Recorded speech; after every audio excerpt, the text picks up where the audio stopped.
Former Jacksonville Jaguars tight end George Rice was hearing all of this, doesn't buy any of this. He tweeted, "Can anyone please explain to me why Tom Brady destroyed his cell phone if he had nothing to do with Deflategate?" That is a brilliant question. So you don't buy it, do you? It's about, why would you do this if you did not have anything to do with Deflategate or any of this?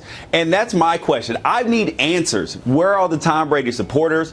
Where are all these people who want to defend him? Because I get it. I raise my hand and say, you know what? I'm not releasing my text messages either until the point in time. Wait, it may cost me $2 million and my reputation. At that point in time, I'm releasing the text messages. All right, but what do you make of his argument that he routinely does this? I don't know if he's done it with prior phones. I've heard from others say, no, he's never done that before.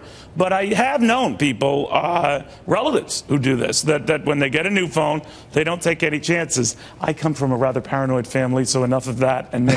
But what they do is they say, well, especially in this day of hacking, everything that's compromised, we don't want to take any chances, so we smash it into a million bits. Do you buy that? I don't have a problem with him destroying a phone, but when you knew that it was part of the investigation, right, you should have kept that just in case you needed it. But I understand if you had something to hide, then maybe you do want to wait and see if you maybe need to hold on to it or not. So it may have been a smart move, because there could have been other things on the phone, maybe text messages to Bill Belichick about a whole host of things that he might not have wanted people to know. That's interesting. I think what the team told Tim, George, and you know this better than I do, maybe, but it is that let's give it a rest. Let's have our verbal protest here, our shock and dismay at this, but not pursue it, because the more we pursue it, the antsier it gets. And take your 4-game suspension, Tom, and move on. See, I look at it like this. A lot of people aren't necessarily going to like this, but the reality is, imagine or think about what happened with Ray Rice, Greg Hardy. I'm not equating any of those things to what Tom Brady did, but you have to look at it and say, you know what? The NFL did not have a policy in place for any of these things. So did Tom Brady most likely do something wrong? Yes. But the punishment, the NFL didn't have a policy for it. So on that end, I have to defend Tom Brady. But at the same time, it's not about right or wrong. It's about whether the NFL should have been allowed to suspend him for this long, being that this policy had not been applied to players in the past. It had only been applied to clubs. Now, here's the one thing, that the takeaway I had from all of this. I didn't know that individuals team control their own ball. In other words, control the footballs that they have. I always saw it like in baseball, like in basketball. That's done by a third party. In this case, it could be the refs, or it could be NFL. But in this case, and maybe that's going to change this season, I have no idea, individual teams were in control of this stuff. Maybe that's a bad idea? Well, sort of. I think it's a good idea, because the quarterbacks, each one likes to quarter the ball the way that they like it. Some like it with more air, some like it with less air, some like it with the film that comes on it, because there's like a waxy film that comes on it. With the air pressure, and then they've already moved into dangerous territory, right? Well, maybe that is a solution, that everybody should play with the same ball, because I'm all about a level playing field. A level playing field in everything.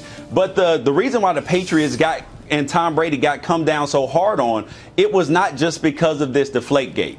It was Spygate. There was sketchy things that went on in other places in the league. I know when we played out there, I mean, I played it. No, you sound like a Patriots hater. No, I understand I sound like a Patriots hater. Right. No.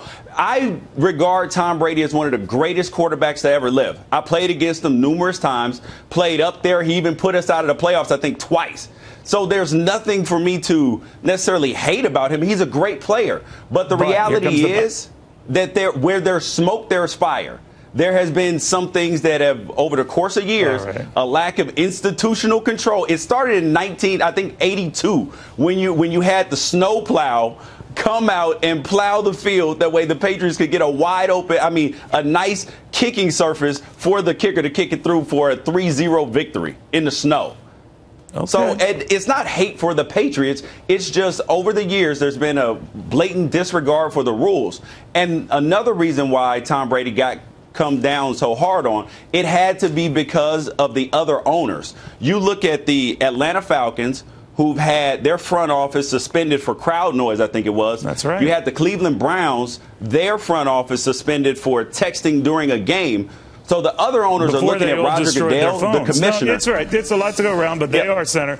Look, the only solace I take in this is that there's a 4-game suspension for him because I'm not a Patriots fan, and the Boston Red Sox are in last place. That is like a wicked double thrill. All right, thank you very, very much, George. I appreciate it. I'm just trying to get you Patriots fans upset.